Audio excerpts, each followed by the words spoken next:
তো গাইস, তোমরা যদি শুধুমাত্র গেম খেলে এবং প্রেডিকশনের মাধ্যমে টাকা ইনকাম করতে চাও, তোমাদের জন্য দারুণ একটা সুযোগ নিয়ে আসছে মার্ভেল বেট, যেটা তোমরা একদম সম্পূর্ণ ফ্রিতে রেজিস্ট্রেশন করতে পারবা। রেজিস্ট্রেশনের সাথে সাথে বোনাস ক্যাশও পেয়ে যাবা। এছাড়াও তোমরা যদি মার্ভেল বেটের অ্যাফিলিয়েটে রেজিস্ট্রেশন করো, তাহলে প্রতি সপ্তাহে তোমরা পাবা 25% পর্যন্ত বোনাস। আইপিএল সহ মৌসুমের সকল খেলা দেখতে পারবা সম্পূর্ণ ফ্রিতে। সাথে ফুটবল, ক্রিকেট, টেবিল টেনিস সহ অন্যান্য গেম তো আছে। এছাড়াও এখানে প্রতি সপ্তাহে পাবা বিগ উইন, লাকি ড্র। তোমার অর্জিত টাকা নগদ বিকাশ রকেটের মাধ্যমে খুব সহজে ডিপোজিট করতে পারবা বা তুলে নিতে পারবা। তো আর দেরি কিসের, এখনই আমার ডেসক্রিপশন বক্স এবং পিন কমেন্টে ক্লিক করে চলে যাও। এই ছেলে শোনো, अभी मजा आएगा ना भिड़ो। তোমাকেই বলছি, তোমরা এরকম কেন বলো তো? তোমরা একটু অন্যভাবে থাকতে পারো না, যাতে আমরা মেয়েরা ফিদা না হই? মোটামুটি শরীরে একটা ভাব আইছে না? এত কিউট, এত স্মার্টনেস কিভাবে তোমরা? रात भर প্রায় মাখন। 150 रुपया देता हूँ एक शॉट का। 2 लाख लूंगी। সো গাইস, আজকে আমি এমন একটা লেজেন্ডকে নিয়ে কথা বলতে যাচ্ছি যার মধ্যে মোটিভেশন ঘুটকে ভরা আছে। কি ভাবছেন আমি জয় শেট্টির কথা বলছি, আইমান সাদিকি আর সন্দীপ মহেশ্বরী? না গাইস, আজকে আমি কথা বলতে যাচ্ছি আমাদের লেজেন্ড মোটিভেশনাল স্পিকার। मादर पहली टिकट निकाल और भाग उधर। তো এতক্ষণে নিশ্চয়ই বুঝতে পারছেন যে আমি কাকে নিয়ে কথা বলতে যাচ্ছি। ও ওই ফাজিল ছোড়াটা যে নিজেকে tata Birla. Yes ডিউড, it's none other than আমাদের লেজেন্ড মোটিভেশনাল স্পিকার অপু ভাই। অপু, হ্যাঁ, কে এমন জিনিস তুই দেখে ভয় পাস? ভালোবাসা।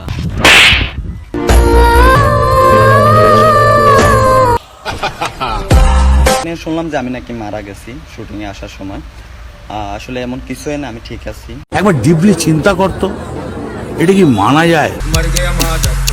গাইজ, আমি জানি এখন তোমরা যারা ভিডিও দেখতেছো এদের মধ্যে অনেকেই তোমরা গেম প্লে ভিডিও রেকর্ড করে ইউটিউব এবং ফেসবুকে আপলোড করতে চাও, কিন্তু রেকর্ড করতে পারতেছো না। তার কারণ একটাই, সেটা হলো যখন তুমি স্ক্রিন রেকর্ডার অন করো তোমার স্ক্রিন ল্যাগ করতে শুরু করে। অথবা কারণ এমনও হইতে পারে তুমি যখন তোমার টিমমেটের সাথে গেম প্লে করতেছো, তোমার হয় টিমমেটের সাউন্ড আসতেছে না, না হয় তোমার সাউন্ড গেমে যাচ্ছে না। এছাড়াও বিভিন্ন ধরনের ঝামেলা। তো এই সমস্ত সমস্যার সমাধান নিয়ে আমি আজকে তোমাদের সামনে চলে এসেছি একটা অ্যাপ্লিকেশন নিয়ে। ইয়েস গাইজ, আমি কথা বলতেছি গ্লিপ অ্যাপের কথা। এই অ্যাপটা এত দ্রুত প্লে স্টোরে ভাইরাল হয়েছে যেটা তোমার ধারণার বাইরে। হ্যাঁ, এই অ্যাপের মাধ্যমে তুমি 60 FPS তোমার গেমের স্ক্রিন রেকর্ড করতে পারবা। এছাড়াও একই সাথে নিজের ভয়েস ও টিমমেটের ভয়েস একসাথে রেকর্ড করতে পারবা। এছাড়াও এই অ্যাপ্লিকেশনটি তুমি প্লে স্টোরে অবশ্যই অ্যাভেলেবেল পেয়ে যাবা। এবং যারা ল্যাগ ছাড়া গেমের স্ক্রিন রেকর্ড করতে চাও তারা অবশ্যই প্লে স্টোরে যাও আমার ডেসক্রিপশন বক্স এবং পিন কমেন্টে থাকা লিংক থেকে। সো আর দেরি কিসের, এখনই গ্লিপ অ্যাপ ডাউনলোড করো এবং এখনই গেমের মজা নাও।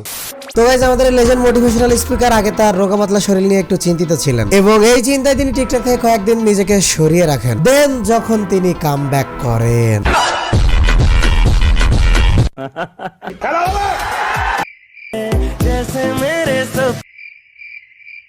আমি বিশ্বাস করি না।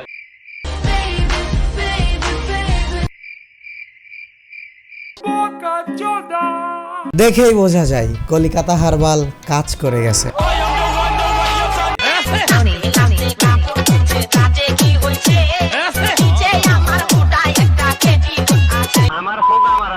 আর থার্ড লুকটা অনেক সুন্দর, আর থার্ড লুকটা অনেক সুন্দর।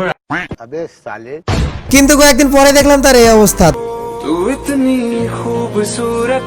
তখন বুঝলাম যে হারবালের মেয়াদ উত্তীর্ণ হয়ে গেছে। এইসব নিয়ে আমি কথা বলতে যাচ্ছি না, সে যা পারে তাই করো, কিন্তু চলো আমরা তার টিকটক সেলিব্রিটি হওয়ার পিছনের গল্পটা একটু দেখে আসি। এখন নিজেকে দেখে নিজে চমকে উঠি। আয় হায়, কি করছেন কিংবা কেন করছেন তা বোঝা যায়।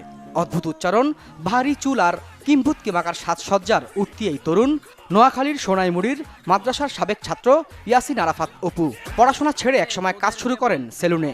বন্ধু বান্ধবের মাধ্যমে খোঁজ পান টিকটক আর লাইকির রঙিন দুনিয়ার। পকেটে আসতে শুরু করে টাকা, হয়ে ওঠেন অপু ভাই। मादर पहली टिकट निकाल और भाग उधर।